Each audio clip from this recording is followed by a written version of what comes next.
কথা বলুন, গত সপ্তাহে এই অনুষ্ঠানে যখন বসেছিলেন তখন ভেবেছিলেন যে এই মসজিদের আবেগে এত মানুষ, কেউ ওই ইট ভাটার ইট মাথায় করে, কেউ টাকার বস্তা নিয়ে কাতারে কাতারে শিলান্যাসে হাজির হয়ে যাবেন? এবং যে টাকা গুনতে গিয়ে, আমি জানি না সংখ্যাটা আপনি বলতে পারবেন এখন কত বেড়েছে, 48 ঘন্টায় 2.5 কোটি গুনে উঠতে পারবেন আপনার লোকজনেরা? এখনো পর্যন্ত কত গুনতে পারলেন? আপনার প্রশ্নের উত্তরে আমি জানাই যে আমি এতটা প্রত্যাশা করিনি। আমি যখন 2024 সালের 12ই ডিসেম্বর কলকাতায় এই বাবরি মসজিদের ভিত্তি স্থাপন করব, 6ই ডিসেম্বর 2025, তখন আমার এটুকুই ইচ্ছা ছিল। মানে নিজে কি ইতিহাসে নাম তুলতে এই উদ্যোগটা নিলেন? আমি এইরকম কিছু ভাবিনি যে আমার নাম ইতিহাসে তুলতে হবে বা আমার নাম ইতিহাসে উঠে যাবে, বা এত পরিমাণ আর্থিক সাহায্য বা এত ইট পাথর বালি সিমেন্ট রড, এত তাড়াতাড়ি মানুষ এত আবেগপ্রবণ হয়ে আমার ডাকে সাড়া দিয়ে এইভাবে যে গোটা রাজ্য থেকে, এমনকি রাজ্যের বাইরে ঝাড়খণ্ড অন্যান্য জায়গা থেকেও এইভাবে আর্থিক সাহায্য আসবে, এমনকি আমার কাছে লাগাতার গত দুদিনে কাতার, সৌদি আরব, বাংলাদেশ এসব থেকেও ফোনে যোগাযোগ করা হয়েছে ব্যাংকের টাকা ঢোকানোর জন্য। কিন্তু ব্যাংকের ম্যানেজার বা চিফ ম্যানেজার SBI এর সঙ্গে আজকে বিকেল 5টার সময় আমি কথা বলেছি, তাতে ওনারা বলছে কালকে একটা অ্যাপ্লিকেশন করতে হবে আমার ওই যে ট্রাস্ট, সেই ট্রাস্টের জেনারেল সেক্রেটারি হিসাবে আমাকে, যেখানে আদার কান্ট্রি থেকে এই ব্যাংকে টাকা আসতে পারে, ওদের কি একটা সিস্টেম আছে সেটাকে অ্যাক্টিভেট করে দেওয়ার জন্য। এই টাকা হচ্ছে তৃণমূল কংগ্রেসের টাকাই। হুমায়ুন কবিরকে তৈরি করেছে তৃণমূল কংগ্রেস। হুমায়ুন কবির হচ্ছেন তৃণমূল কংগ্রেসের প্ল্যান বি। মমতা বন্দ্যোপাধ্যায়ের অনুমোদন ছাড়া এভাবে শিলান্যাস করা কি আদৌ সম্ভবত? এই প্রশ্ন তুলেছেন বিজেপি রাজ্য সভাপতি শ্রমিক ভট্টাচার্য। কি বলেছেন দেখুন। তৃণমূলের টাকা, হুমায়ুন কবিরকে তৃণমূলই তৈরি করেছে। তৃণমূলের একটা প্ল্যান বি, যে ভোট লুট করে যদি জিততে না পারি তারপরে হুমায়ুন আছে, তারপরে পশ্চিম বাংলাদেশ বানিয়ে জিতব। আপনি কি মনে করেন হুমায়ুনের এই সাহস আছে যে রাজ্যের তৃণমূল কংগ্রেস মমতা বন্দ্যোপাধ্যায়ের মতো মুখ্যমন্ত্রী থাকবার পরে তার রক্তচক্ষুকে উপেক্ষা করে, তার অনুমোদন ছাড়া হুমায়ুন কবির সেখানে বাবরি মসজিদের ভিত্তিপ্রস্তর স্থাপন করে দিচ্ছে? আর রাজ্যের মানুষের এত সাহস আছে যে প্রকাশ্যে হুমায়ুন কবিরকে টাকা দিচ্ছে, ইট নিয়ে যাচ্ছে? তার কারণ হচ্ছে পুরোটাই তৃণমূল। এ আর বি, মানুষ এটা বোঝে। পশ্চিমবঙ্গের মানুষ রাজনৈতিকভাবে অচেতন নয় আর মূর্খ নয়। তৃণমূল কংগ্রেস মুখপাত্র অরূপ চক্রবর্তী রয়েছেন আমাদের সঙ্গে টেলিফোন লাইনে। অরূপবাবু, আপনি শুনলেন শ্রমিক ভট্টাচার্য, তিনি পরিষ্কার বলছেন যে ভোট লুট করে যদি জিততে না পারে তার জন্য তৃণমূল এই প্ল্যান বি তৈরি করেছে। হুমায়ুন কবিরের কি এত সাহস আছে যে এইভাবে মুখ্যমন্ত্রীর অনুমোদন ছাড়া একটা বাবরি মসজিদের শিলান্যাস তিনি করে ফেলবেন? শ্রমিক ভট্টাচার্য ভারী মিষ্টি মানুষ, জানেন তো। হুমায়ুন কবিরকে তৃণমূল মদত দেয়, আর যখন লোকসভা নির্বাচন হয় তখন হুমায়ুন কবিরকে বিজেপি টিকিট দিয়ে দেয়। শ্রমিক ভট্টাচার্য ভারী মিষ্টি মানুষ। উনি বলছেন এই টাকা নাকি তৃণমূলের টাকা। আচ্ছা শ্রমিকদা, ইডি আছে তো ইকোনমিক অফেন্স দেখার জন্য। ইডি বলে একটা বস্তু যেটা আপনার সরকার চালায় যাকে বকলমে, তো ইডিকে ইনভলভ করছেন না। ও আপনি তো আবার কদিন আগে বিস্ফোরক হয়েছেন যে সিবিআই ইডি নাকি সঠিকভাবে কাজ করছে না। আপনার অভিযোগটা কার বিরুদ্ধে? প্রধানমন্ত্রীর বিরুদ্ধে না অর্থমন্ত্রীর বিরুদ্ধে? ও শ্রমিক বাবু, আগে এই প্রশ্নের উত্তর দেবেন যে একজন গরিব প্যাটিসালা, আপনিও আগের দিন গেছিলেন না গীতা পাঠ না কি সব অনুষ্ঠান হচ্ছিল ব্রিগেড, গরিব প্যাটিসালা প্যাটিস বিক্রি করছে। কেন প্যাটিস বিক্রি করবে? তার অপরাধে তাকে মেরে তার সমস্ত জিনিসপত্র উল্টে দিলেন। আপনারাই তো বিজেপি বিহারে, বাংলায়, আজকে দিল্লিতে যখন ক্ষমতায় এসেছেন তখন মাছের বাজার বন্ধ করে দিয়েছিলেন। আপনারাই তো এখানে ঠিক করে দিচ্ছেন, ক্ষমতায় নেই তাতেই ঠিক করে দিচ্ছেন কে প্যাটিস খাবে আর কে প্যাটিস খাবে না। আগে এই প্রশ্নগুলোর উত্তর দিন। বাংলা বিরোধী জমিদার শ্রমিকবাবু, আপনি খুব ভালো মতো জানেন যে বাংলার গরিবের 100 দিনের টাকা আপনার সরকার মেরে দিয়েছে, আবাসের টাকা মেরে দিয়েছে। আজকে তাই অন্যদিকে প্রসঙ্গটা ঘোরানোর জন্য এই যে কথাগুলো বলছেন, সেই কথাগুলোর উত্তর তো আপনার দেওয়ার কথা। যদি হুমায়ুনের এই বাবরি মসজিদ নামক টাকা অন্য কোনো সোর্স থেকে বেরিয়ে এসে থাকে, তাহলে কেন আপনার সরকার তদন্ত করে তাকে জেলে পুরছে না? পারবেন না, কারণ আপনি তো কদিন পর আবার হয়তো তাকে আবার টিকিট দিয়ে দেবেন। যেভাবে 19-এ ওরভাবে প্রচার করেছিলেন তা আপনি, আমরা তো প্রচার করিনি। কেন প্রচার করেছিলেন শ্রমিকবাবু? প্রশ্নের উত্তর আছে, প্রশ্নগুলো সহজ আর উত্তরও তো জানা।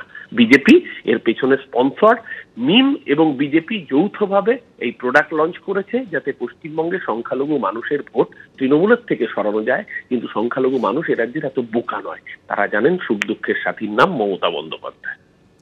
টাকা গোনা পর্ব কিন্তু এখনো চলছে। মুর্শিদাবাদে হুমায়ুন কবিরের যে প্রস্তাবিত বাবরি মসজিদ, তার জন্য অনুদানের পাহাড় জমেছে। গতকাল রাত পর্যন্ত গোনা অনুদানের অঙ্ক কিন্তু ইতিমধ্যেই 3 কোটি ছাড়িয়ে গিয়েছে, যেখানে একেবারে বাক্স ভর্তি, ড্রাম ভর্তি, বস্তা ভর্তি টাকা পাওয়া যাচ্ছে। এখনো কিন্তু অনুদান দিয়ে যাচ্ছেন সেখানকার মানুষজন এবং ক্যাশের পরিমাণ কিন্তু আরো বেড়েছে। সরাসরি আমাদের প্রতিনিধি সন্দীপ সরকার রয়েছেন আমাদের সঙ্গে। সন্দীপ, দিনরাত এক করে টাকা গোনার কাজ চালিয়ে যাচ্ছেন লোকজন, তাহলে এখনো পর্যন্ত ক্যাশ কতটা জমা পড়লো এবং মোট অনুদানের পরিমাণ এখনো কত?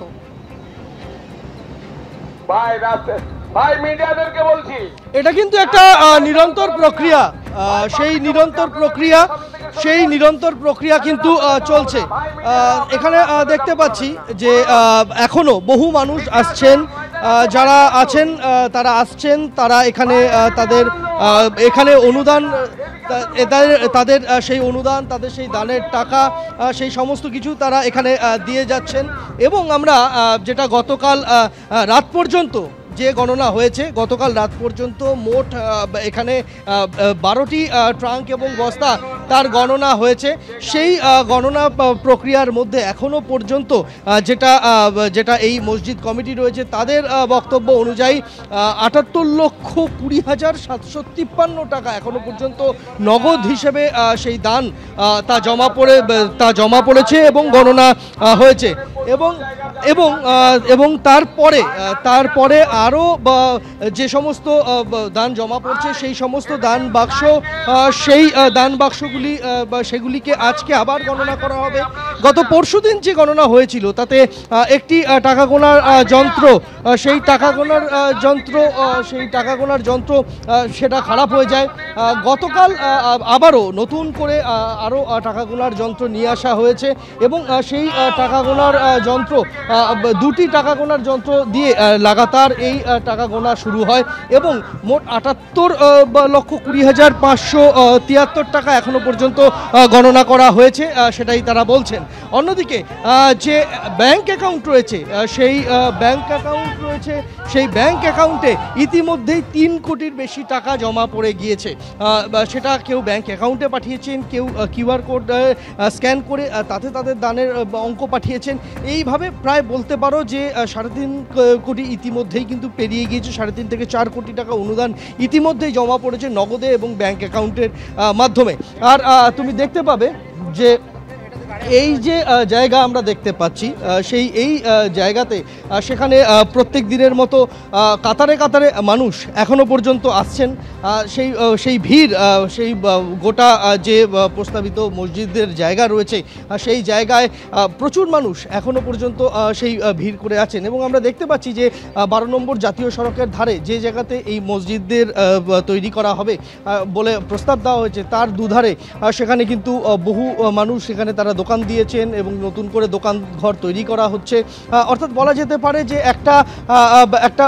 এক প্রকার উৎসবের একটা পরিস্থিতি, উৎসবের একটা আমেজ এই গোটা এই অঞ্চল জুড়ে, বেলডাঙ্গা, রেজিনগরের এই এলাকাতে।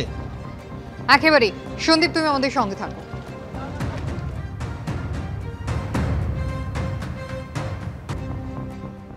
যেভাবে বাইরের রাষ্ট্র থেকেও টাকা দিতে চাইছে, ব্যাংকিংয়ের কিছু সিস্টেম ঠিক হচ্ছে না। তারপরে আবার ব্যাংকে কাল গেছি, চিফ ম্যানেজার SBI-কে বলেছি, আজকে একটা লেটার দিতে বলেছে যে বাইরের কান্ট্রি থেকে যারা টাকা দিতে চাইছে সেই টাকা নিতে গেলে যা যা ওনাদের করার দরকার, আমি লেটার আজকে পৌঁছে যাবে। তো তারপরে কি হয় দেখা যাক। কাতার, সৌদি আরব, বাংলাদেশ সবাই আমার সাথে যোগাযোগ করেছে, যেটা করতে যত টাকা লাগবে আমরা টাকা দেব, আপনি করুন। বাবরি মসজিদে শিলান্যাস হয়েছে শনিবার এবং তারপর থেকেই কিন্তু অনুদানের ঢল নেমেছে। কেউ টাকা পয়সা একেবারে নিজেদের ভাড়ার শূন্য করে দিচ্ছেন, কেউ আবার ইট দিয়ে এমনকি সিমেন্ট দিয়েও সাহায্য করছেন। সোনার গয়না পর্যন্ত মানুষজন দিয়ে গিয়েছেন এই টাকার বস্তায়। টাকা গোনার কাজ কিন্তু নিরন্তর চলছে। এখনো পর্যন্ত 3.5 থেকে 4 কোটি টাকা গোনা সম্ভব হয়েছে। আমাদের প্রতিনিধি পার্থপ্রতিম ঘোষ যে ছবি তুলে ধরেছেন, দেখুন একবার। রবিবার গোনা হয় 37 লক্ষ টাকা। রবির পরে সোমবার, এখন অনেকটা রাত হয়েছে, সেই রাত হলেও সেখানে চলছে কিন্তু একেবারে টাকা গোনার কাজ। এখানে দেখতে পাচ্ছি অনেকেই ভান্ডার নিয়ে এসেছিলেন, সেই ভান্ডার ভাঙা হচ্ছে। খুচরো থেকে শুরু করে 10 টাকা থেকে শুরু করে 20, 50, 100 সবটাই রয়েছে। এবং এখানে দেখতে পাচ্ছি যে পরপর দুটি কারেন্সি কাউন্টিং এর যে যন্ত্র সেটা নিয়ে আসা হয়েছে। রবিবার দিন একটা টাকা গোনার মেশিনে সেটাই কিন্তু গোনা হয়েছিল এবং আজকে সেই টাকা গোনার যন্ত্র আরো বাড়ানো হয়েছে। এবং এখানে দেখতে পাচ্ছি একেবারে 100, 200, 500 সেই রকম টাকা এরকম ভাবে যে বক্স বা পেটি, সেই পেটিতে গোনার কাজ চলছে এবং সম্পূর্ণভাবে গোনার কাজ শেষ হতে বেশ কিছুটা সময় লাগবে বলে তারা মনে করছেন। এবং এখানে একাধিক যারা রয়েছেন, প্রায় 30 জন এই টাকা গোনার কাজ সেই কাজ করে যাচ্ছে সোমবার সন্ধ্যে থেকেও। ক্যামেরায় সুবীর রায়ের সঙ্গে পার্থপ্রতিম ঘোষ, এবিপি আনন্দ, মুর্শিদাবাদ। মুর্শিদাবাদ থেকে সন্দীপ সরকার সরাসরি আমাদের সঙ্গে রয়েছেন। সন্দীপ, শুধুমাত্র মানুষজন যে নগদ দিয়ে সাহায্য করছেন এমন তো নয়, এর পাশাপাশি আরো একাধিক জিনিসপত্র যাও কিন্তু তারা নিয়ে এসেছেন। নিজেদের ভাড়ারে যেটুকু আছে সবটুকু দিয়েই তো তারা এই সাহায্যের চেষ্টা করছেন। এখনো পর্যন্ত কি কি জমা পড়েছে?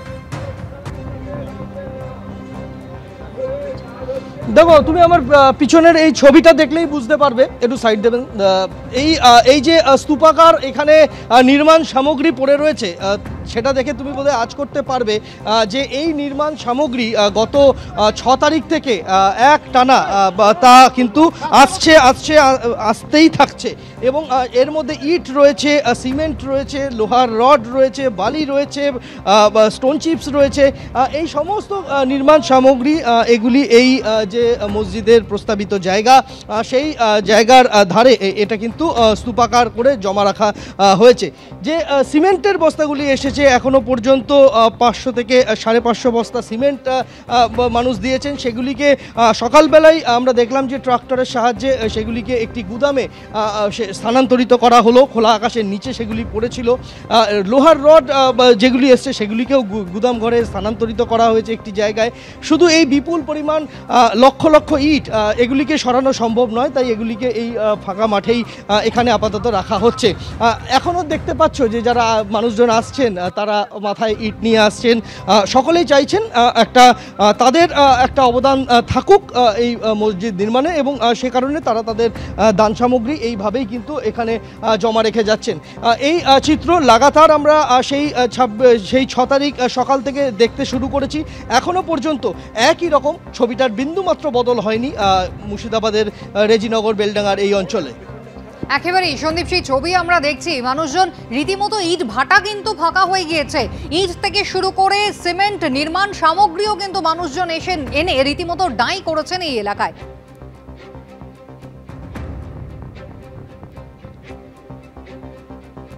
এবিপি আনন্দ, এগিয়ে থাকে, এগিয়ে রাখে।